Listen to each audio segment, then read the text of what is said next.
ouvrir officiellement cette partie table ronde.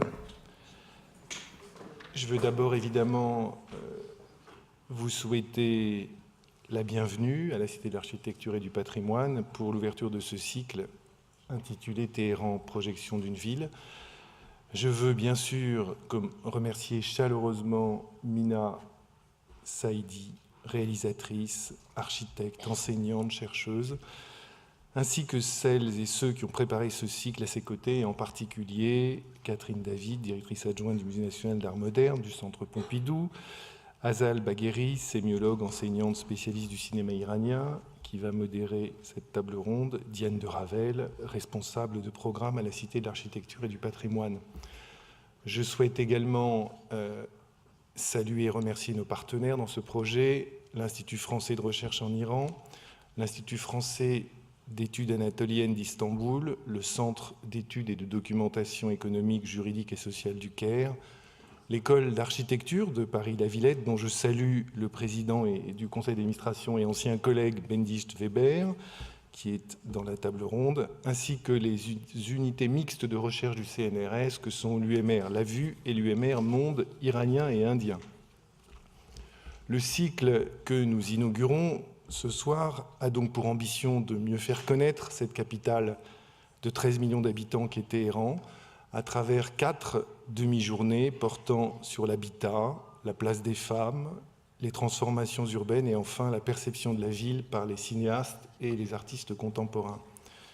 Les projections, tables rondes, conférences et débats programmés lors de ces 4 séances vous permettront d'aborder de nombreuses questions, qu'il s'agisse des stratégies de rénovation urbaine, des problèmes de mobilité, de la ville durable ou de la participation des habitants, domaines dans lesquels le cas de Téhéran apparaît à bien des égards exemplaire.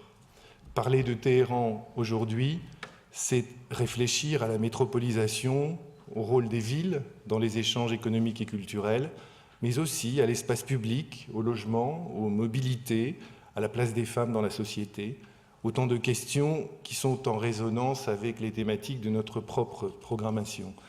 Notre volonté en accueillant ce cycle est de contribuer à mieux faire connaître l'Iran et sa capitale, à nous les rendre intelligibles en nous en rapprochant, mais ce cycle nous instruira aussi sur nous-mêmes, car Téhéran est un lieu d'observation privilégié de ce qu'on appelle les phénomènes de métropolisation, c'est-à-dire des changements d'échelle et des dynamiques de déterritorialisation que produit l'économie, des conditions politiques et institutionnelles dans lesquelles se prennent les décisions publiques.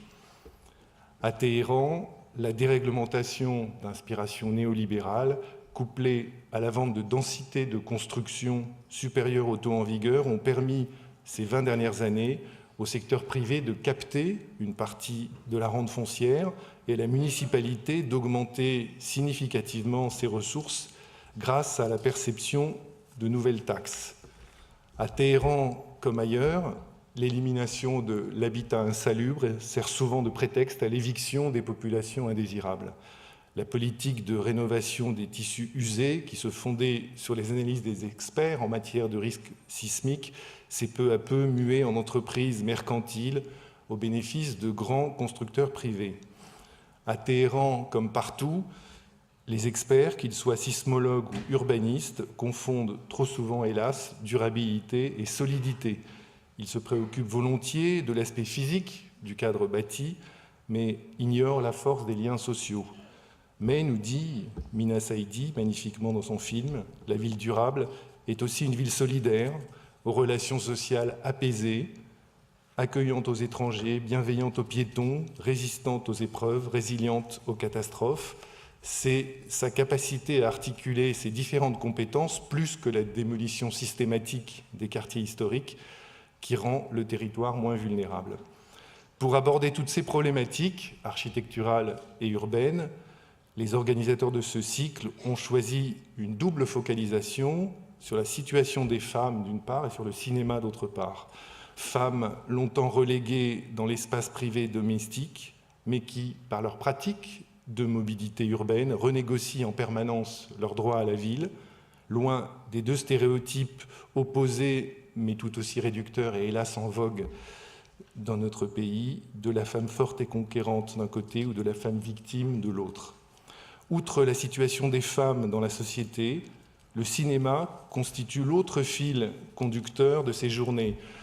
Le cinéma iranien témoigne depuis longtemps d'une capacité incroyable à se saisir des questions de société. C'est d'ailleurs l'un des traits de la très belle exposition Iran Unedited Story, inaugurée hier chez nos voisins du musée d'art moderne de la ville de Paris, que je vous engage évidemment à aller voir si vous ne l'avez déjà fait, et dont je salue une nouvelle fois la commissaire Catherine David, que de mettre en évidence le rôle du film et des pratiques documentaires dans la compréhension du modernisme en Iran. Je veux dire à Rakshan Bani, à Ebrahim Mokhtari et de nouveau à Mina Saïdi combien nous sommes honorés de les recevoir aujourd'hui dans cet auditorium qui fut la salle de la Cinémathèque française et dont la mémoire cinématographique est encore vive. Dans son film Dreamers, Bernardo Bertolucci mettait en scène un jeune étudiant américain au moment des événements de mai 68 et on le voit marcher vers la salle où nous nous trouvons et on entend sa voix off qui dit ceci: « La première fois que j'ai vu un film à la Cinémathèque française, j'ai pensé que seuls les Français pouvaient mettre le cinéma dans un palais. J'avais 20 ans, c'était la fin des années 60. Je passais 1 an à Paris pour apprendre le français, mais ma vraie éducation, je l'ai eue ici, disait-il. Telle est précisément l'ambition de ce cycle sur Téhéran, contribuer à une éducation à la ville par le truchement du cinéma. La ville est très souvent présente dans le cinéma iranien, moins comme décor que comme facteur de cristallisation des enjeux sociaux. Dans l'entreprise qui est la nôtre, d'éducation architecturale et urbaine par le cinéma, je redis donc aux auteurs du Voile bleu, de Zinat, Une journée particulière et de Nayer, Les chants de liberté, qu'ils ont évidemment un rôle éminent à jouer. Je les remercie chaleureusement une nouvelle fois d'être parmi nous et je vous souhaite à toutes et à tous de bons débats. J'étais vraiment impressionnée tout à l'heure de vous voir si nombreux aujourd'hui ici à la Cité d'Architecture, sous la Tour Eiffel. Et je me disais quand même, Téhéran, sous la Tour Eiffel, c'est un événement. C'est dans ces jours actuels, c'est quand même quelque chose. J'ai pensé à ça et donc je voulais déjà vous me remercier d'être là. Et puis la Cité, évidemment, qui a permis cet événement. C'était un peu un rêve qui est devenu réalité. Et Guillaume Selem, le président, qui a eu l'intuition de ces journées, hein, avec peut-être un peu visionnaire, parce que ça fait déjà 1 an ou 2 qu'on en parle. Bon, le but, c'est de parler de Téhéran autrement. C'était ça, vraiment l'envie du départ. Et parce que Téhéran, on en parle dans les médias comme plutôt de côté politique, les négociations nucléaires, les campagnes électorales. Mais là, le but était de parler de Téhéran, Téhéran ville, Téhéran plus urbain, plus Téhéran métropole. Pour prendre un peu un clin d'œil au film de Rakshan Bani et Temad, aller voir sous la peau de la ville, d'aller voir ce qui se passe. Et aussi Diane qui disait tout au début, disait c'est un peu comme si on enlevait le couvercle pour voir qu'est-ce qu'il y a dans Téhéran. Et j'ai trouvé ça vraiment, c'était une belle image, enlever le couvercle, voir qu'est-ce que c'est Téhéran. Et que d'ailleurs je remercie Diane de Ravel, vraiment, je trouvais que c'était incroyable, quoi. C'était vraiment excellent, cet accompagnement, ces idées, ces mises en œuvre, ça a été franchement excellent, quoi. Pour moi, j'espère que ça continue, des expériences comme ça.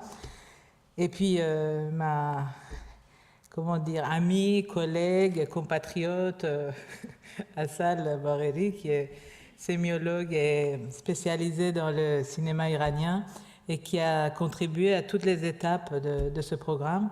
Et j'espère aussi qu'on continuera dans l'avenir, parce qu'il y a beaucoup de choses à faire. Et puis mon amie Catherine David, avec laquelle on a mûri depuis pas mal de temps cette histoire. Et ça a été vraiment c'est devenu de plus en plus évident, quoi, cette articulation de ville, cinéma. Et là, je trouve que vraiment on touche quelque chose, quoi. On commence à saisir. Donc vous voyez comment j'étais bien entourée.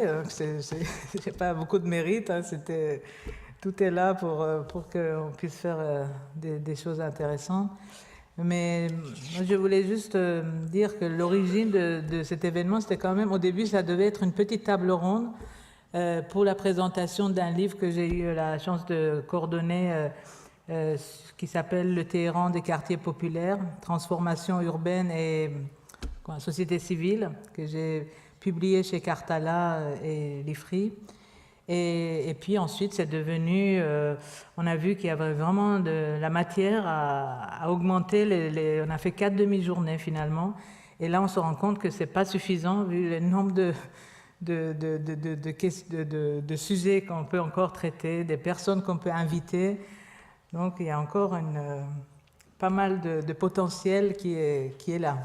Donc, pour l'instant, on va garder notre objectif, c'est de parler de quelques problématiques de Téhéran et surtout de montrer que Téhéran, c'est comme toutes les autres capitales. C'est très important de humaniser cette ville et de dire que Téhéran, c'est comme toutes les métropoles avec ses propres problèmes, avec ses maladies et ses remèdes, et que c'est intéressant de connaître de plus près. Donc on a choisi l'habitat, l'espace public, la rénovation urbaine, et puis l'art, disons, la vision de la ville par les cinéastes et les artistes. Mais il y a évidemment beaucoup d'autres sujets sur les mobilités, la pollution, etc., l'environnement, mais on le fera peut-être dans les prochaines éditions. Voilà, c'est tout. Hein. J'espère que c'est...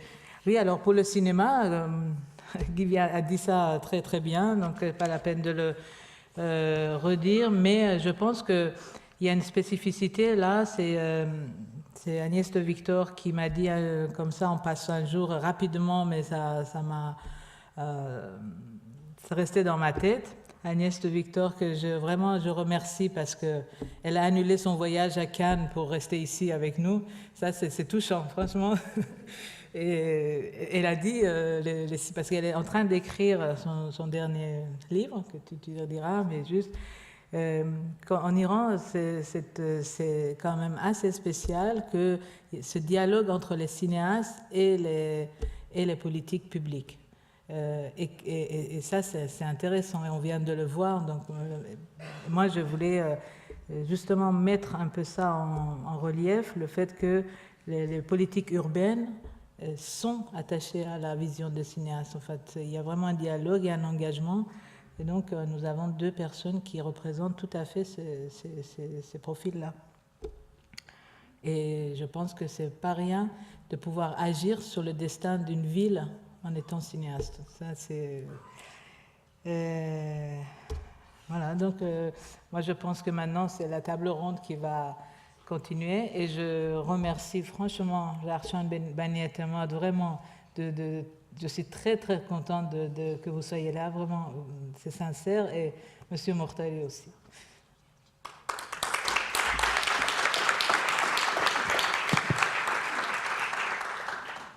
Bon ben voilà, sans plus attendre, donc rebonsoir à ce qu'on n'a pas vu aujourd'hui. Donc on va achever cette journée qui était sous le signe de problèmes de logement dans les quartiers populaires et pauvres à Téhéran, et le rôle des documentaristes en tant que l'œil engagé de la société. Donc, je vais présenter en 2 mots très vite nos invités que maintenant vous connaissez. Donc, je ne vous présente plus nos 2 réalisateurs invités d'Iran, donc Larchan Bani Etemad, grande réalisatrice, documentariste et réalisatrice de fiction, qui fait toujours un aller-retour entre le documentaire et fiction. Elle n'a jamais arrêté de faire des documentaires tout en faisant des fictions. Le film dont tu parlais, donc Sous la peau de la ville, c'est une fiction de Larsen Baniettemot qu'on montrera vendredi prochain. Et donc on vous invite chaleureusement à venir le voir, qui est différent parce que c'est une fiction, donc un peu plus doux, on peut dire, comme film. Ensuite, donc Monsieur Mourtoli, bien évidemment, un des piliers des documentaristes en Iran. Et donc le point commun de ces deux grands réalisateurs, c'est vraiment cet œil engagé et être très proche des problèmes de la société. Et c'est une des raisons pour lesquelles ils sont nos invités. Donc Mino Saidi, bien sûr, donc, réalisatrice, architecte et enseignante. Que vous connaissez maintenant bien, Monsieur Bénédicte Weber, enseignante, professeur et spécialiste d'urbanisme et de projets architecturaux et urbains, et qui va bien évidemment dans cette table ronde ouvrir le problème de logement et faire une comparaison entre ailleurs et ce qu'on vient de voir dans les films. Et bien sûr, donc Agnès de Victor, qu'on connaît très bien comme spécialiste du cinéma iranien, enseignante à Sorbonne Nouvelle, Sorbonne 1, c'est ça 1 Sorbonne Vieille, c'est ça, voilà, qui va nous parler un petit peu du rôle de ces documentaires en Iran. Donc voilà, donc, sans plus attendre, donc, je vais commencer à lancer quelques questions. Donc, je commence par Agnès. Tout d'abord, en demandant quelle est l'importance de ces documentaires que nous venons de voir dans la société iranienne et quelle est la spécificité d'être documentariste en Iran. Alors bon, c'est un défi, surtout que Assal, tu es aussi la prêtresse du temps. Donc je sais qu'il faut être court et quand on donne un micro à un enseignant, c'est risqué. Donc je voudrais juste peut-être plutôt répondre sur les films qu'on vient de voir. J'en ai découvert 2 quand même cet après-midi et dire combien j'avais été marquée par 2 points assez précis. Le premier, c'est que ce que l'on a vu se prêtait très bien au reportage. Parce que même si ce qui a été à l'origine des rushs, dans le cas du film de Larsen Baniettemad, a été après effectivement monté et est devenu un film à part entière, ça se prêtait au reportage et pourtant on est dans l'anti-reportage, on est dans des films de commande, donc avec tout ce que le cadre de la commande implique, et pourtant on a des réponses à part entière de réalisateurs, c'est-à-dire de construction d'un point de vue. Le cinéma, c'est de l'enregistrement et de la mise en forme, et des gens qui se posent la question de qu'est-ce que je filme, qui je filme et pourquoi je le filme et comment. Et dans tous les cas, on a non seulement un respect bien sûr de ce qui est filmé, très grand respect, mais moi ce qui m'a énormément étonnée, c'est que ce sont des réalisateurs qui chaque fois réintroduisent, font bien attention de garder la complexité. Ce qui est complexe va rester complexe. On ne va pas vous dire c'est simple, regardez, ces propriétaires, ce sont des méchants, ces locataires, ce sont des pauvres, des exploités. Au contraire, sans arrêt, le réalisateur passe son temps à construire un regard qui permet au spectateur de continuer à s'interroger sur la place qu'il a face à des situations moralement difficiles ou inacceptable dans certains cas, mais on ne sait jamais trop où se situer. Et ça, c'est quelque chose qui m'a impressionnée aussi parce que ce cinéma-là laisse parler des gens, va au bout. On n'est pas dans de la télé avec des réponses de moins de 2 minutes, 2 minutes, que dis-je, 3 secondes. On est dans le développement d'un argumentaire, chacun, et un respect de cet argumentaire. Et ça, c'est vraiment quelque chose qui m'a énormément intéressée. Et je finirai en fait par répondre du coup à ta question. Et ce qui m'intéresse également beaucoup, c'est que finalement, le cinéma, me semble-t-il, dans ces 3 films, la place de la caméra et la mise en forme qui est donnée après, va permettre de déplacer finalement des situations qui sont figées, qui sont bloquées, Et la place de la caméra, d'abord, permet finalement, par exemple, c'est assez exemplaire dans le cas du film d'Ebrahim Mortari, permet à des gens qui ne se parlent plus, qui ne peuvent plus communiquer. On est dans une situation de blocage total, et du coup, qu'est-ce qu'on fait? On parle à la caméra. Ou alors, on est dans une situation de dénuement total, où il n'y a pas d'issue, hein, dans le film de Larchan notamment. On parle à la caméra, comme si la caméra, c'est pas forcément le pouvoir. La caméra, c'est ce qui permet de déplacer légèrement et peut-être de résoudre une crise, non pas facilement, mais parce qu'on déplace le problème qui sinon est figé. Et en Iran, et je finis brièvement donc ma réponse, moi, ce qui m'a intéressé en tant que je suis politologue à l'origine, ce qui m'intéressait beaucoup, c'est comment finalement, après la Révolution, notamment, beaucoup plus après la Révolution, l'État a pensé le cinéma comme un agent, il ne faut pas voir ça dans un sens péjoratif, mais comme un agent des politiques publiques. On le voit très bien dans les politiques urbaines, mais je pense à des très beaux films, notamment de Kalantari sur les réfugiés, qu'il avait fait aussi sur la question de la redistribution des terres, dans les politiques aussi sanitaires, dans l'éducation, hein, au film de Cherdel, etc. Le cinéma accompagne le politique, mais ce qu'il y a d'intéressant, c'est que pour le politique, il regarde aussi les films. Et il y a quand même cette réponse, ce regard, ce besoin, et là encore pour déplacer, éventuellement changer. Alors après, ça marche ou ça marche pas, mais en tous les cas, il y a quand même l'idée que le cinéma peut aider à déplacer des problématiques et éventuellement apporter, même imparfaitement, mais le cinéma, c'est pas Dieu, donc il fait ce qu'il peut. Mais en tous les cas, j'ai l'impression qu'en Iran, les réalisateurs, et parce que ce sont des grands réalisateurs, arrivent à accompagner ces crises, quand j'appelle crise, c'est ces moments figés, à quelque niveau qu'ils soient. C'est vrai que le documentaire n'est pas un document, on passe par l'œil du réalisateur comme tu disais et donc par l'imaginaire quand même du réalisateur, donc on se donne un rôle et c'est un filtre, le réalisateur devient un filtre et c'est une erreur de penser que le documentaire est un document pur. Et donc de là je veux vous poser à tous les trois la question sur quel est déjà le rapport filmeur-filmé dans ces situations aussi difficiles que ce qu'on vient de voir. D'abord, comment vous vous présentez, comment vous vous rapprochez de vos sujets, comment vous arrivez à avoir leur confiance, comment vous voyez votre rôle de documentaire engagé et est-ce que après ce genre d'expérience, est-ce qu'on en sort indemne? Voilà. Donc on va commencer par رخشان بنی اعتماد. همینجور که قبلا گفتم حقیقتا فیلمی مثل مستند این فیلم ها رو به کی نشون میدین برای خود من هدف ساخت یک فیلم مستند نبود.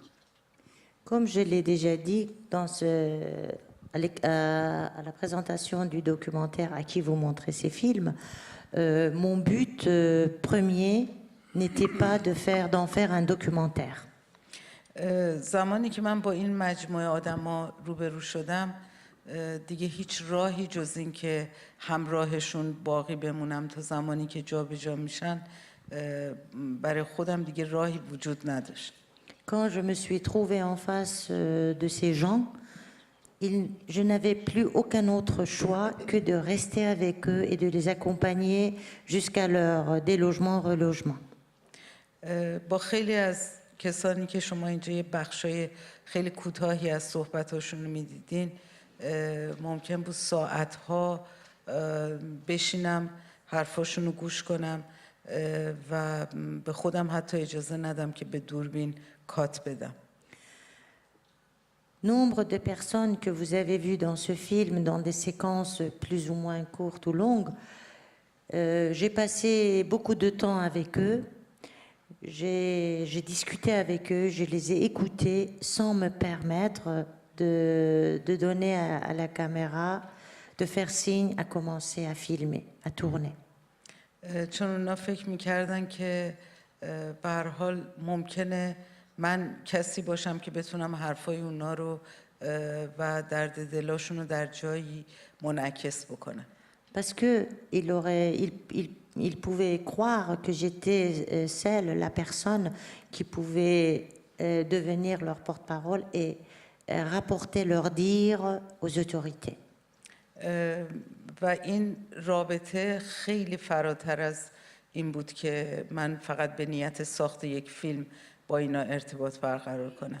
Et nos relations étaient beaucoup plus profondes, dépassaient largement des relations que j'aurais pu établir avec eux juste le temps d'un film.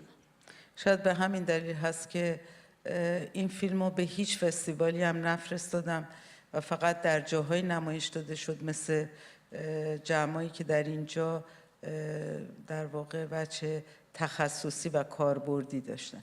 C'est pourquoi je ne me suis pas permise de proposer ce film, d'envoyer ce film à aucun festival. Et ce film a été projeté uniquement dans des endroits comme ici, où c'était un objectif professionnel de travail, de recherche et technique. C'était un sujet de recherche.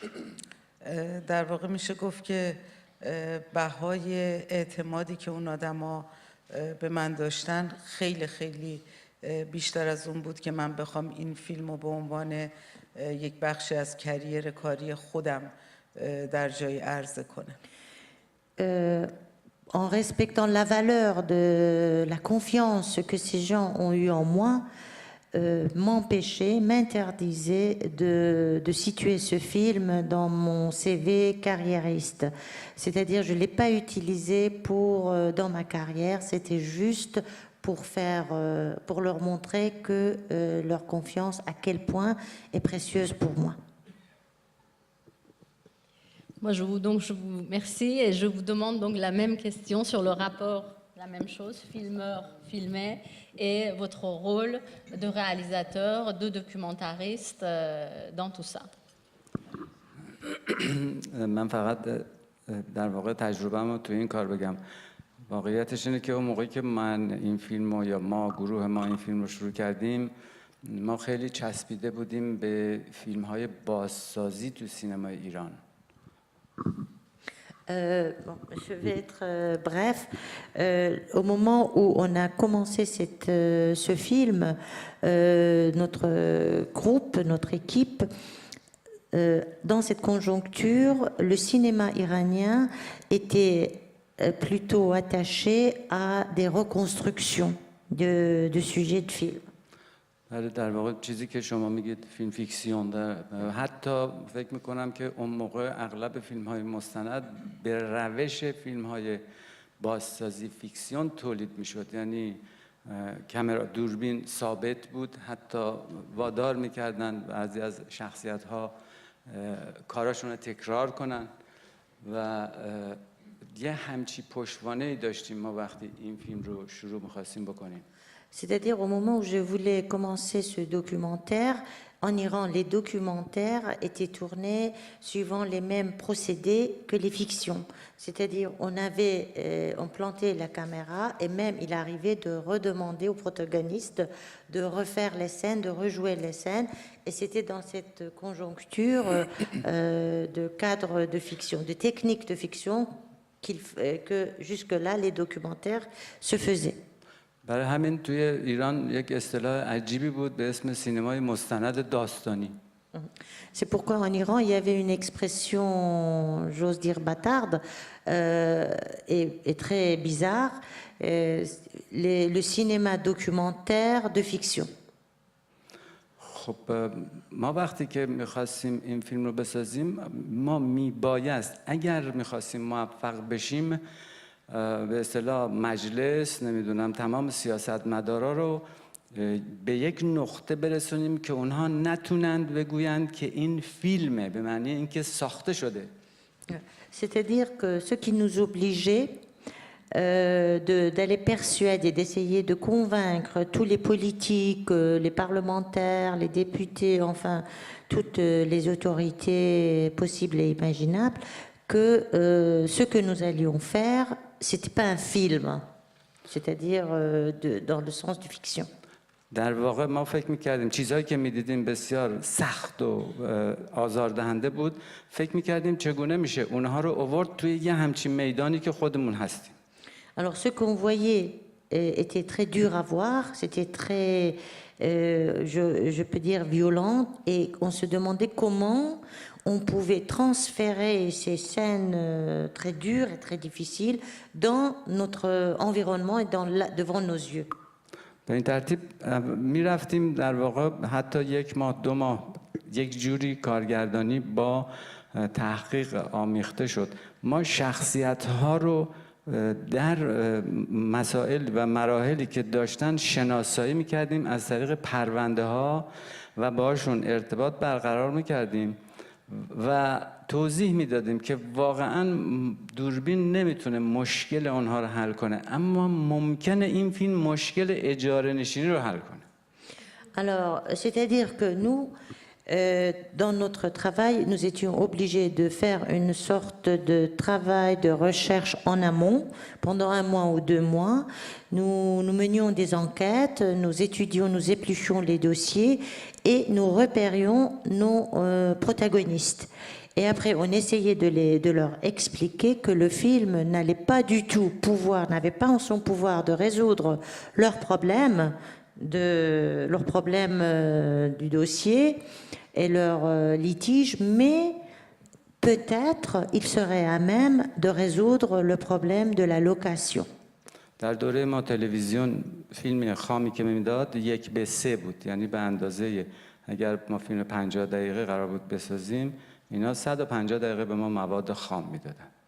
À l'époque, les pellicules que la télévision mettait à notre disposition, c'était 1 contre 3. C'est-à-dire, si on devait tourner 50 minutes de film, il nous donnait les pellicules de 150 minutes de pellicule.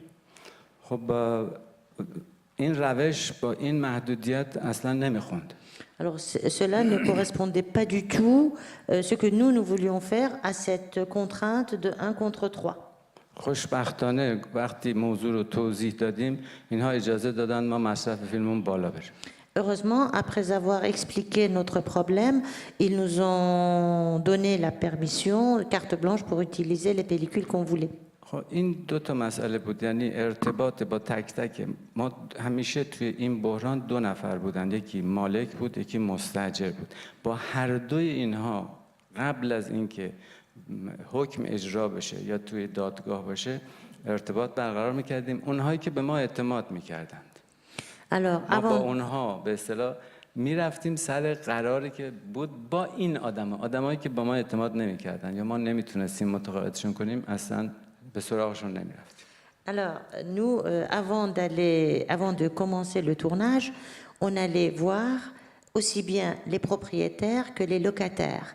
Et on gagnait leur confiance. Si ils ne voulaient pas nous faire confiance, ils refusaient leur confiance, avec cela, on ne travaillait pas. C'est-à-dire, on les respectait, on respectait ceux qui nous faisaient confiance et on les accompagnait sur les lieux au moment où, par exemple, le décret de l'évacuation des lieux devrait être mis à exécution. Donc, si jamais on n'avait pas la confiance de ces gens, on ne les accompagnait pas, on ne tournait pas. من خلاصه کنم یک چیز دیگه ای که اونجا خیلی به ما کمک کرد تو اون فضا ما این فیلم رو بسازیم این که فیلم بردار، صدا بردار، کارگردان، تهیه کننده، محقق همه اعتقاد عمیق داشتن برای اینکه این موضوع رو تبدیل کنن به یک کاری که بتونه تاثیر بذاره. Alors, ce qui nous a vraiment aidés, c'est la foi que partageait aussi bien le caméraman que le preneur de son, que le réalisateur, que le producteur, que le chercheur, au fait qu'on pouvait aider à ce que ce problème soit résolu. من یه خاطره کوچیک میگم تمام میکنم. ما با اینکه توضیح میدادیم که هیچ کمکی نمیتونیم به اینا بکنیم، جالب این که مستاجرها میپذیرفتن ولی در عمل وقتی دوربین میومد اینها از دوربین استفاده میکردن و مالک رو وادار میکردن مالک به اینا گاه 1 سال 6 ماه وقت میداد و ما برای گرفتن اون صحنه آخر شاید حدود 20 تا صحنه رو رفتیم و همه جا مستاجرها از ما استفاده کردن و از دست مالکا گذشت. Alors, juste une petite anecdote pour terminer, c'est que, bien sûr, on expliquait qu'on ne pouvait rien faire, qu'on ne pouvait pas les aider, tout le monde acceptait, surtout les locataires, mais au moment où on allait pour filmer, pour tourner la scène de la mise en exécution de la loi et l'évacuation des lieux, les locataires profitaient de la présence de la caméra pour gagner encore du temps, obliger le propriétaire d'accorder encore du temps. Donc, on est allé faire tourner sur 20 décrets d'évacuation et à chaque fois, les locataires arrivaient à gagner du temps, sauf la dernière scène que vous avez vue et que le décret avait été exécuté. یه توضیح دیگه هم بدم. این فیلم مجموعه سرپناه الان رخشو گفت 3 تا فیلم بود، 3 تا کارگردان بود.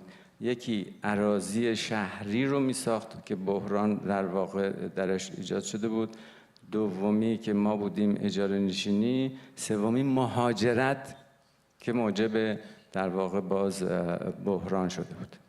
Alors, un dernier point, la trilogie de Abri qu'on a vu, il y avait 3 cinéastes, 3 documentaristes qui travaillaient sur 3 thèmes différents, tous concernant l'abri. C'était les terrains urbains, il y avait la location et aussi l'exode rural, qui était aussi problématique, qui ont alimenté la crise du logement. Marchand, je voulais dire quelque chose.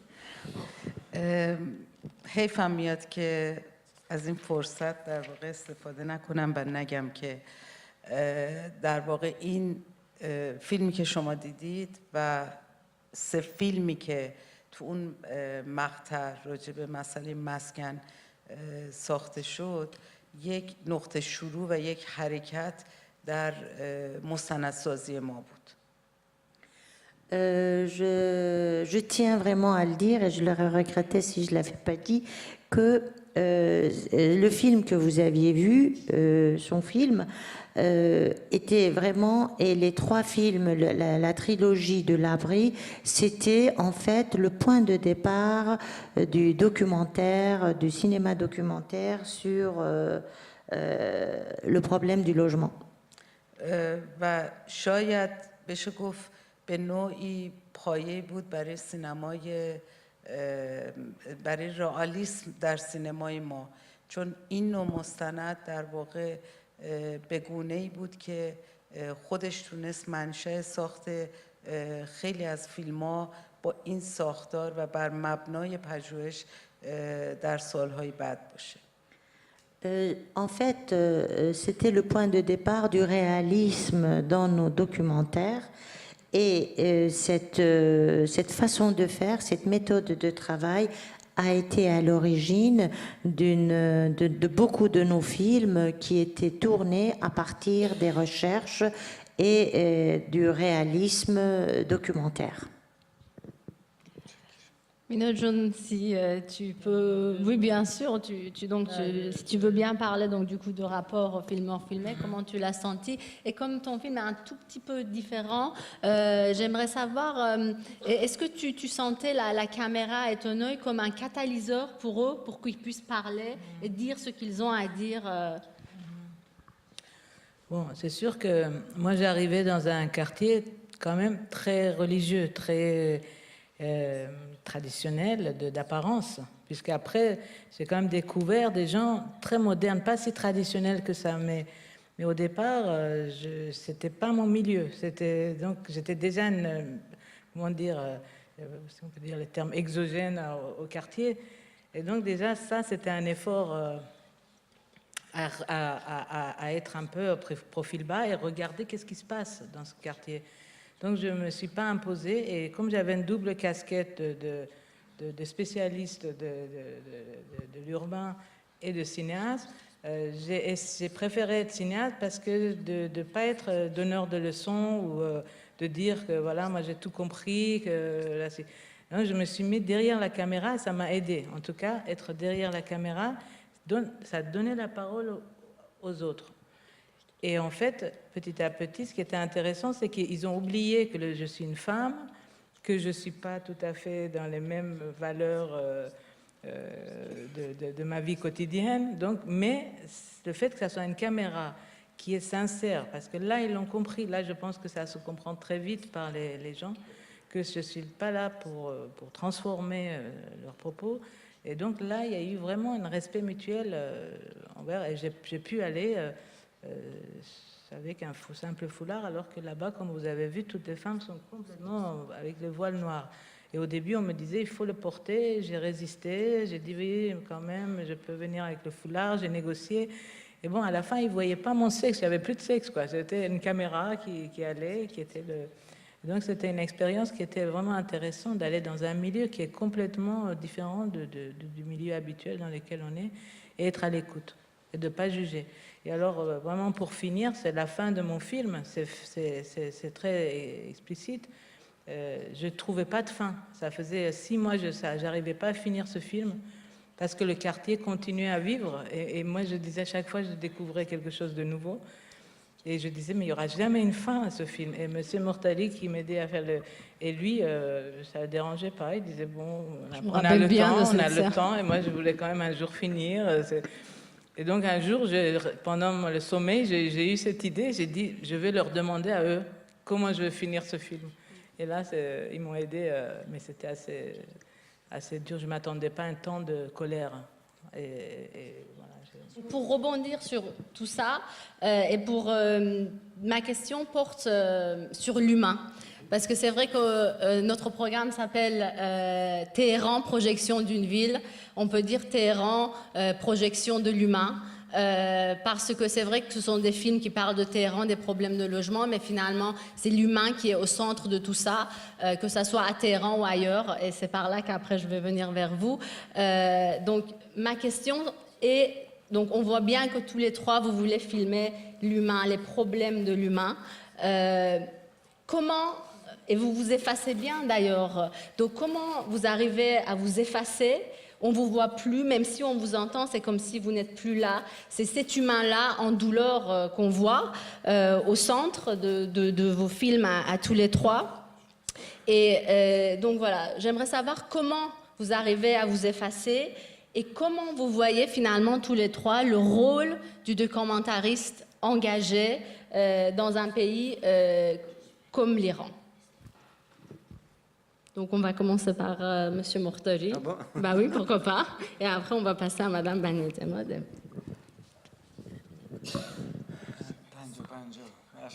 Parce qu'on va peut-être passer à Madame Bagnetemod, ça va être plus facile et moi je vais traduire pour lui. Ça sera mieux. Vous commencez. واقعیت همینجور که گفتم در بعضی از فیلم‌ها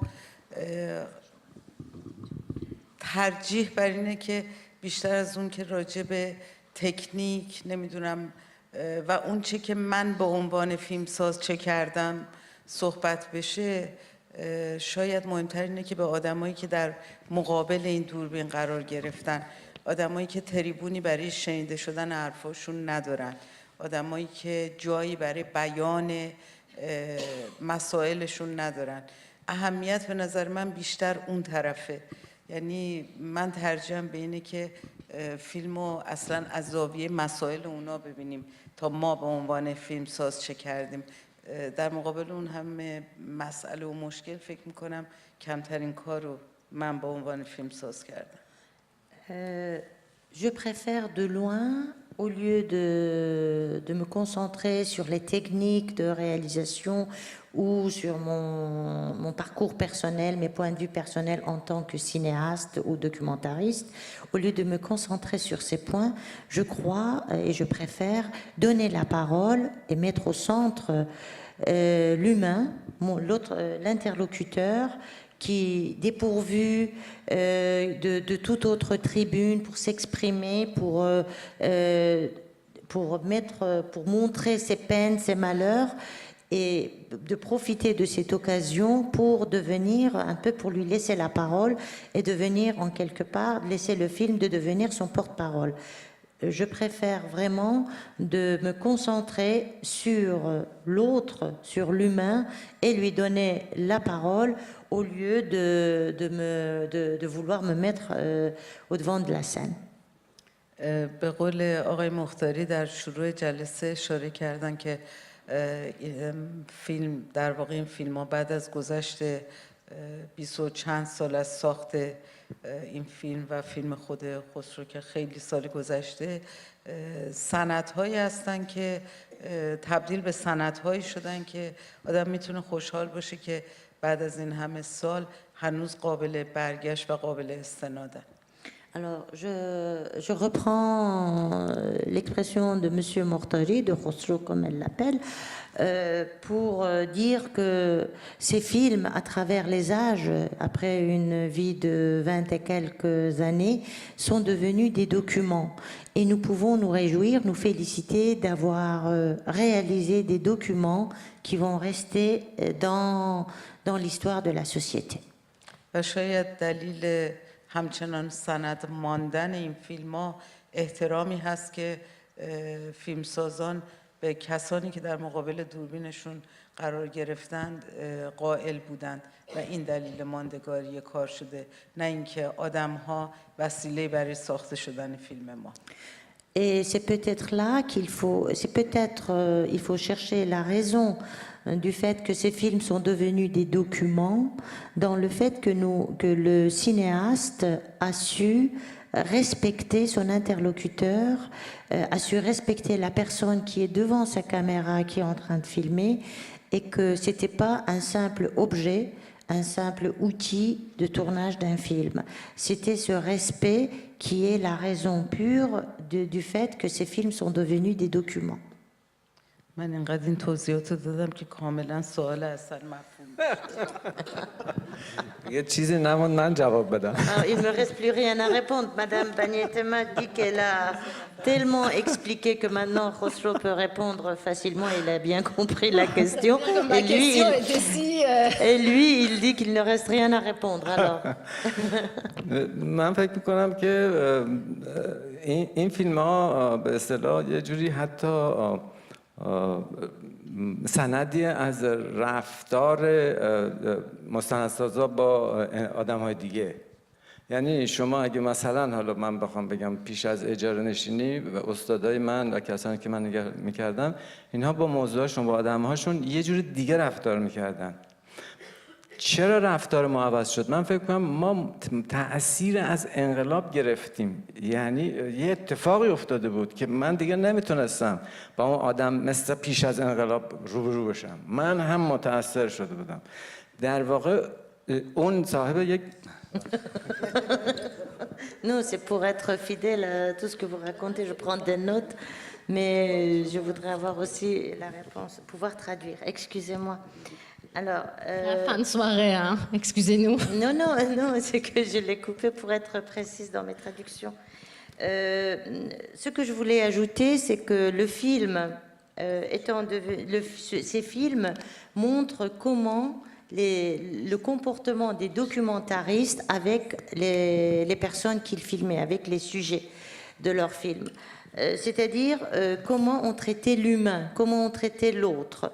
Moi, par exemple, je voyais comment mes professeurs documentaristes faisaient leurs films, traitaient les personnes qu'ils filmaient. Et moi, entre-temps, il y a eu la révolution. Donc moi, en tant que documentariste et individu, je ne pouvais pas rester indemne sans avoir subi l'influence de la révolution. La révolution m'a appris autre chose, m'a appris un autre comportement. برای همین وقتی که ما متحد بودیم یه فیلم 50 دقیقه بدیم به اصطلاح تهیه کننده. منتها من راشه‌هایی داشتم پر از به اصطلاح صحنه‌های تخلیه‌ای که نصف کاره مونده بود. وقتی فیلم تموم شد معمول اینجوریه که این فیلم‌ها رو همه رو می‌ریزن دور. برای اینکه این فیلم‌ها رو نجات بدم اینها رو تبدیل به یک فیلم کردم، چیزایی که بهش میگن اوتی. ما توی مونتاژ بهش میگیم اوتی، اضافات. همه اینا رو پشت هم چسبوندم، یه تیتراژ سر زدم، یه تیتراژ تحت به عنوان یک فیلم به اصطلاح کلک زدم تو لابراتوار و این رو نجات دادم. شاید از اینجاست تفاوت شما که سوال میکنید. برای ما به اصطلاح واقعا، حالا رخشان هم همینو میگفت، برای ما اون دیگه اصل بود، برای همین دیگه سپایه ثابت برای ما دیگه از اصلیت افتاد. برای همین دیگه اندیشه من که حتما اونجوری که من فکر میکنم عمل کنه از اعتبار افتاد. اعتبارهای تازه‌ای موجب شد که من از سبک قدیم به یه سبک دیگه خودم در ارتباط با زنده با آدم دیگه برسم. Alors, comme vous savez, par exemple, on était engagé à donner à remettre 50 minutes de film au producteur et le reste des rushs, que dans notre jargon local on appelle des outies, out comme en anglais et i le persan, ce qui est bon à jeter. Pour les sauver, ce que j'ai fait, je les ai collés les uns après les autres, tous ces roches, et j'ai mis un titrage au bout, un titrage à la fin, pour en faire un film. Et c'est comme ça que j'ai sauvé mes roches. C'est là où mon nouveau style est apparu. C'est-à-dire que j'ai compris que ce que moi je pense, ce que moi j'envisage, ça n'a pas d'importance. C'est ce que disent les autres que je filme, ça a pris son importance. Et on a oublié un peu la technique basée sur le trépied fixe. Et la caméra s'est mise en mouvement. من باید حالا به عنوان کارگردان یا مستندساز خودم رو در این رابطه جدید تعریف می‌کردم. یعنی سناریو رو حالا باز چجوری نوشت، دکوپاژ باز چجوری کرد، چه ارتباطی باز با فیلمبردار داشت. اینها دیگه توی یک رابطه، توی یک جهان تازه‌ای باز تعریف میشه. En tant que cinéaste, alors en tant que documentariste, je me devais une nouvelle définition de tout. De mon travail, de ma relation avec le scénariste, de ma relation avec le monteur, avec les découpages, avec le décor, avec tout. Et je devais redéfinir mes relations avec le preneur d'images et tout le monde. Donc, je devais en fait redéfinir mon travail de documentariste. Si tu veux. Je dis juste que ce que j'aime bien aussi montrer dans les films, c'est la caméra, c'est justement la présence de la caméra. Et ça, j'ai de cinéaste, ce que j'ai appris avec Ibrahim Mortali de ces films, parce que chaque fois je regarde et je trouve que c'est formidable de montrer que c'est quand même un film. Et on est là, on est en train de filmer, et donc il y a tout ce de caméra, le micro, etc. Et ça, je pense que c'est quand même très utile parce que pour celui qui regarde, mais de se faire oublier par rapport à ceux avec qui on parle, mais pas à qui on montre le film, parce que c'est pas les mêmes conversations quand même. Et donc, du coup, je vais venir vers vous, Monsieur Bébert, pour que donc vous nous apportiez ce regard de l'extérieur que nous apprécions très bien dans cette table ronde. Pour voir, vous avez vu les trois films aujourd'hui à chaud, donc votre réaction d'urbaniste et de voir comment vous voyez cette comparaison avec ce que vous connaissez. Bien, je dois d'abord exprimer toute ma... Je suis très très impressionné. Et ça, c'est grâce à Amina, qui a ouvert là une porte, donc que j'avais parfois pu ouvrir grâce à des étudiants iraniens qui venaient avec des travaux sur Téhéran, d'autres villes d'Iran, m'éclairer un petit peu sur des transformations qui sont les mêmes un peu partout. La métropolisation, la création des grandes métropoles. Et donc, je suis là impressionné parce que c'est des grandes leçons de compréhension de ces transformations que j'ai reçues aujourd'hui. Donc la métropolisation, c'est souvent sous le regard de ceux qui font, ceux qui agissent sur la ville, que c'est abordé. Donc moi, je fais partie de ces gens qui regardent plutôt comme ça, et jamais du côté de ceux qui subissent, ceux qui sont au bout de la chaîne en train de recevoir tous les chocs et contre-chocs que produit cette grande transformation. Et donc, si je parle autant de ça, il me semble que là, il y a vraiment une démonstration qu'il faut changer radicalement de regard, c'est-à-dire cette face cachée, cette face qui est subie, mais en partie aussi vécue comme une transformation qui peut être positive. Je pense à différents moments, on a senti que les gens ils veulent aller vers des meilleures conditions de vie, ils veulent se réinstaller là où ils sont, mais avec des conditions améliorées. Donc il y a aussi de leur part une volonté de changer. Il n'y a pas simplement voilà, on reste dans la situation antérieure. Et donc il y a dans ces films un travail de décryptage absolument subtil, fin, de ce qui leur arrive. Et là, je voudrais dire une première chose qui peut-être a été déjà dit un petit peu d'une autre façon. Moi, ce qui m'impressionne, c'est l'importance de la durée consacrée.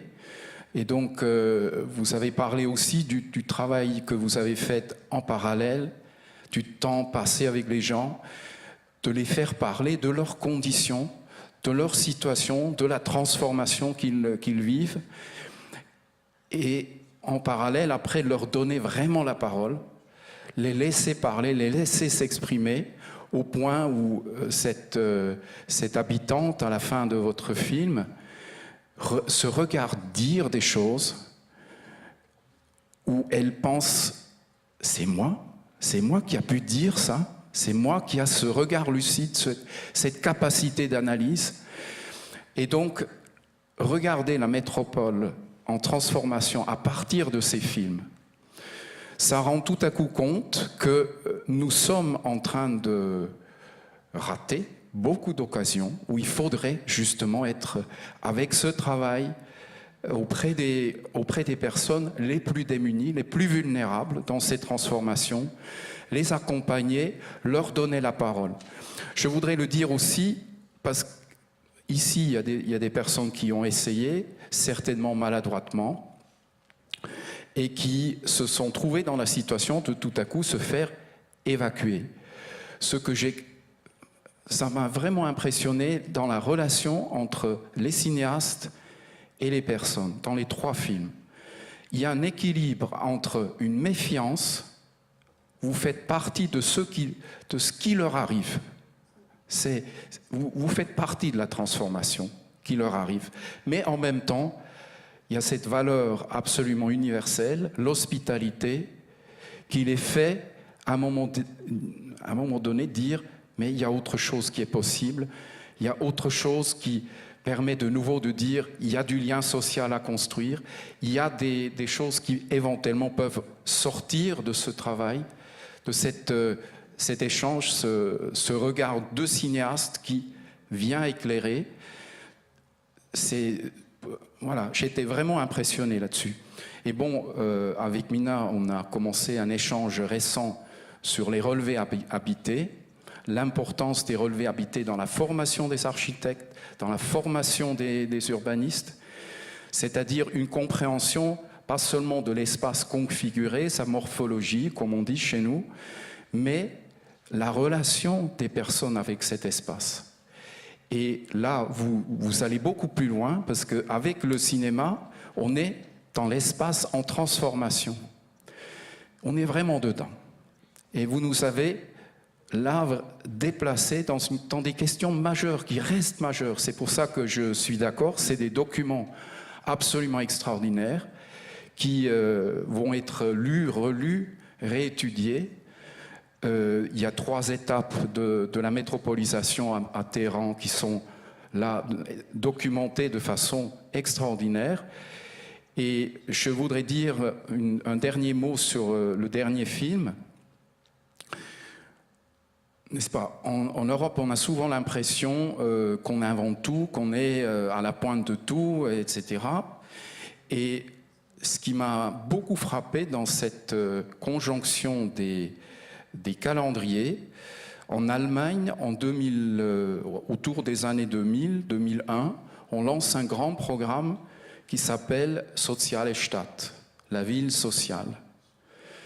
Et je ne sais pas s'il y a eu des contacts à cette époque entre l'Iran et l'Allemagne, justement sur cette question-là, qu'il faut développer la ville avant tout, la métropole avant tout, à partir du point de vue de l'espace social, de sa transformation, de sa reconstruction. Mais en tout cas, c'est très très frappant que les deux pays portent aujourd'hui les programmes les plus oui, et puis qui sont très très structurés, qui sont très très bien ancrés dans la société et qui sont en quelque part aussi connus de la population. Donc ils intègrent la société comme quelque chose, oui, il y a un processus à penser, il y a un processus à comprendre, et vous faites partie, avec le travail cinématographique, vraiment des pionniers d'un travail de compréhension pertinent. Voilà. Merci. Donc, Agnès, je ne vais pas conclure moi, comme on n'a pas de temps pour ne pas poser de questions précises. Donc, je te laisserai, donc d'après ce qu'on a entendu, de faire une petite, bien évidemment, de ton regard, une petite conclusion. Voilà. Alors, je ne vais pas conclure. Enfin, je pourrais faire comme dans le film de Mina. Écoutez, j'ai autre chose à faire, je m'en vais, puis on pourrait finir comme ça, comme dans le film de Mina. On l'ouvre sur le public. Mais non, je pense que là, ce qu'on vient d'entendre et l'articulation avec un regard d'urbaniste est, d'après moi, très pertinente. Je voudrais peut-être conclure vraiment sur un point qui est que on a ces générations de cinéastes qui travaillent et qui ont eu ce regard long, parce que Ebrahim Mortari et Larchan et Mina, ça fait des années qu'ils travaillent sur ce sujet, qui forgent ce regard. Et je crois qu'en Iran, on a vraiment une grande école documentaire. Et ce que je souhaite, ce que j'espère pour ce cinéma documentaire et pour l'avancement politique et social, enfin l'avancement n'est pas le terme, mais pour les changements politiques et sociaux en Iran, c'est que ce cinéma continue à travailler dans ce qui fait sa force, c'est-à-dire d'avoir la possibilité de travailler dans la durée et de ne pas être soumis à des contraintes ici qu'on appelle beaucoup des contraintes de production, de télévision, etc., etc., et de garder cette capacité à pouvoir revenir 10 ans après, retravailler sur le sujet, parce qu'il n'y a que cette épaisseur du regard, et c'est vraiment en termes d'épaisseur que je crois que les choses pourront changer, parce que vous êtes non seulement des enregistreurs, mais l'enregistrement non pas simplement au moment où on enregistre, mais vous avez cette mémoire aussi des lieux, des changements, et je crois que ça se sent vraiment dans vos films et dans tout ce que vous faites depuis toutes ces années. Ça se sent aussi, je veux dire, dans d'autres cas du cinéma documentaire, mais je crois que vraiment en Iran, on a cette chance d'avoir cette école documentaire dont parlait Ebrahim et dont vous êtes des fers de lance. Et j'espère que ça va durer. Merci. Donc, je vais tout de suite passer la parole à la salle. Si vous avez 2-3 questions, je prends toutes les questions et comme ça, on va voir. On a 5 minutes à peu près. Après, on va laisser nos invités répondre et ensuite, il y a un petit cocktail qui nous attend. Voilà, donc la parole est à vous.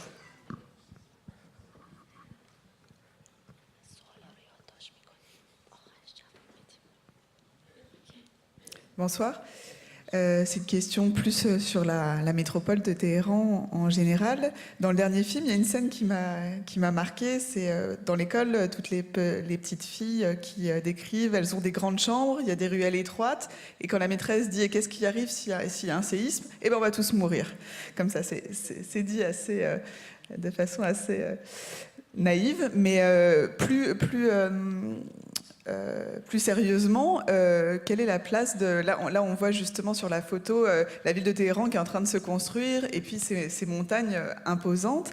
Quelle est la place du risque de séisme dans la ville de Téhéran? Comment on pense une métropole de 13 millions d'habitants avec ce risque perpétuel de séisme? Je voulais savoir en général et aussi comment les habitants le vivent. Est-ce que c'est une vraie menace pour eux plus que les autorités finalement depuis les années 80, depuis le début des films qui ont été créés? D'autres questions?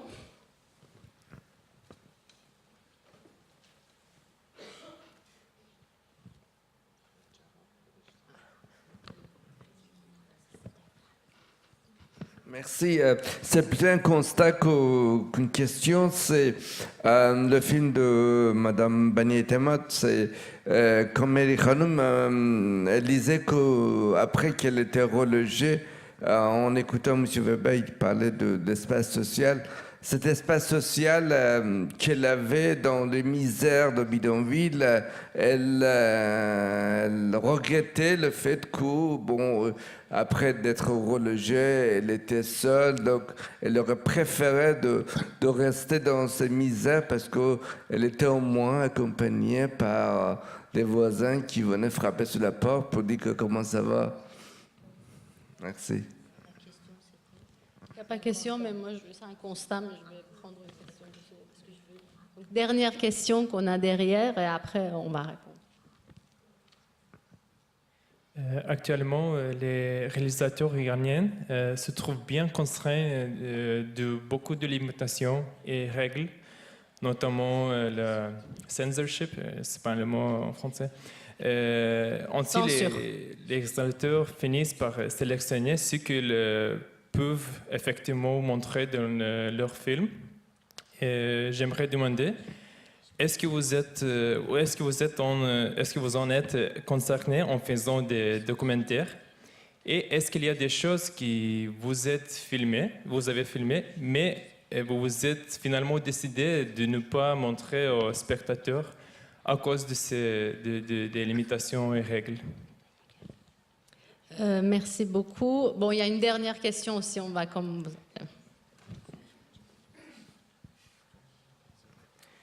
Bonjour.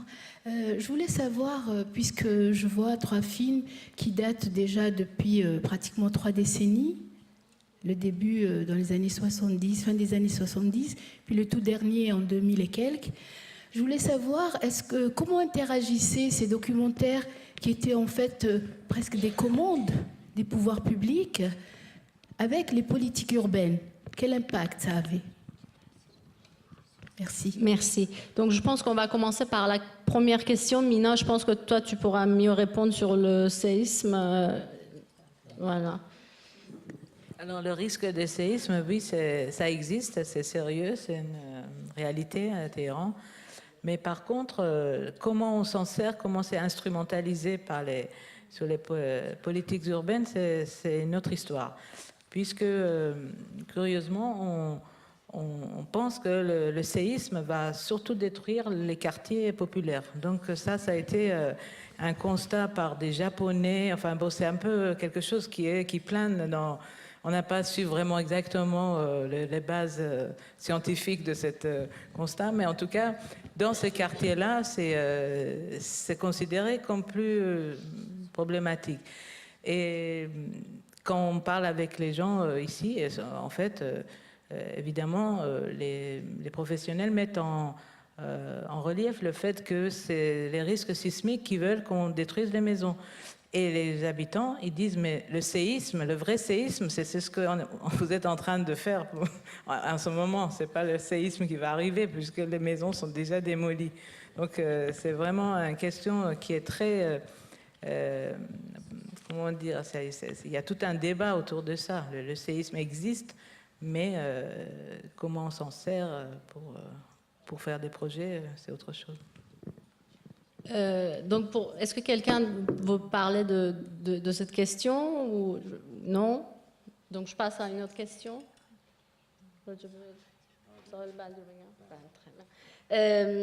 Donc, vous avez fait un constat, c'est vrai, sur l'espace social et la solitude de cette femme, du coup, de Mehri Khanoum, c'était. Donc, je pense que la question qu'on peut poser à travers votre constat, c'est est-ce que vous avez des nouvelles, finalement? Est-ce qu'elle se sent toujours seule? Voilà, donc...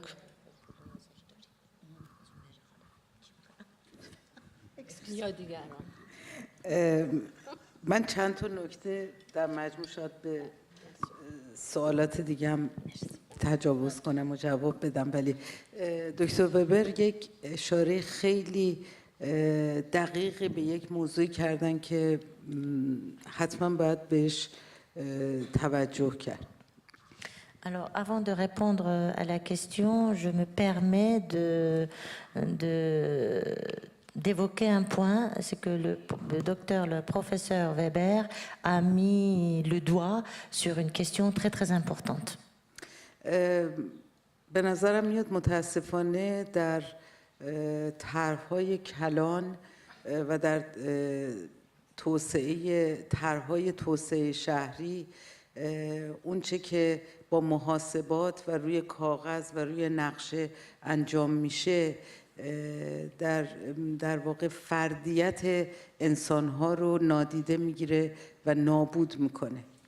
Alors, à ce qu'il paraît, dans les grands projets de métropolisation et dans les grands projets de développement urbain, ce qui n'est pas tenu en compte dans les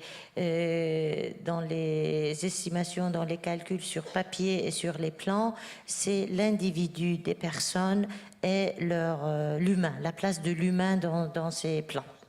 یعنی سرعت توسعه مثل سیل در واقع جامعه انسانی رو در یک لانگ شات و در یک توده بیشکل میبینه. C'est-à-dire que la vitesse, la rapidité du développement, du progrès, c'est comme une inondation qui englobe et qui attaque l'humain dans une prise longue et comme dans une prise longue en tant qu'une sorte de masse informe et inanimée. به طور مشخص مثال میزنم وقتی قرار شهرک فاطمیه موقعیت زیستیش دچار تغییر بشه از نگاه بالا یک مکانه بدون توجه به اینکه انسان‌های زیادی با فردیت‌های متفاوت زیر همین سقف‌های آلونکی زندگی می‌کنن. À titre d'exemple, si je veux reprendre l'exemple de la cité Fatémié, celle qu'on a vue dans le film, lorsque il s'agissait de le modifier, du point de vue d'en haut, on ne voyait qu'un endroit, qu'un espace, qu'un lieu, sans tenir compte que sous ces toits, il y avait des humains en tant que des individus différents des uns des autres, avec leur histoire, avec leur passé, avec tout ça, qui vivaient sous ces toits. On ne tenait pas compte de l'humain. یعنی این مجموعه یک مجموعه انسان فقیر نیستند. تعداد زیادی آدمن با کاراکترهای کاملا متفاوتی که همینجور که تو فیلم می‌بینیم هر کدومشون دنیای خودشونو دارن. C'est-à-dire, en fait, on ne peut pas les prendre comme un groupe de gens pauvres, un groupe de petites gens. C'est, en fait, chacun, c'est un personnage, c'est une personnalité avec un caractère différent, et comme on l'a vu dans le film, avec son caractère propre. و اشاره به سوالی که در مورد کاراکتر مهری خانم کردین دقیقاً یعنی من مطمئن بودم این آدما رو که عادت کردن که درداشون رو تو کوچه و در کنار همدیگه حل بکنن اگر به اینا حتی هر کدوم یه خونه خیلی خوب میدادن ولی متلاشیشون میکردن میتونن از تنهایی دق بکنن همینجور که خیلی هاشون هم دق کردن. Alors, pour revenir à votre question au sujet de Mehri Khanoum, la dame qui se plaignait de sa solitude dans le film, j'étais sûre et certaine que si on séparait ces gens, qui avaient pris l'habitude de se fréquenter. Il y avait une certaine solidarité qui était tissée entre eux. Il avait pris l'habitude de régler leurs problèmes sur le pas de la porte, à côté du caniveau et tout ça. J'étais sûre que si on les mettait, si on leur donnait un logement très convenable et très correct, et si on les disloquait, si on les séparait, il en souffrirait beaucoup de cette solitude. Et c'est ce qui est arrivé. Il y en a beaucoup qui ont souffert et qui ont même laissé leur vie. دوستی که گفتن در سکانس اول بچه‌ها راجع به حیات بزرگ و اتاقای بزرگشون صحبت کردن، میخوام بگم بله، در واقع ما یک چنین سابقه ذهنی حتی از کودکی خودمون از خونه‌هایی که توش بزرگ شدیم داریم.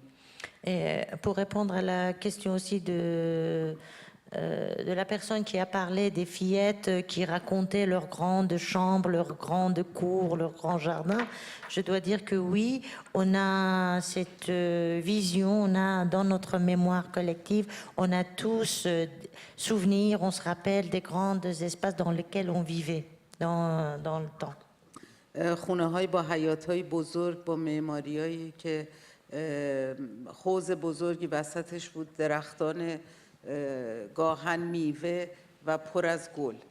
Oui, le souvenir de grandes maisons avec un grand jardin, avec un bassin, avec des arbres éventuellement fruitiers, ça vit notre mémoire.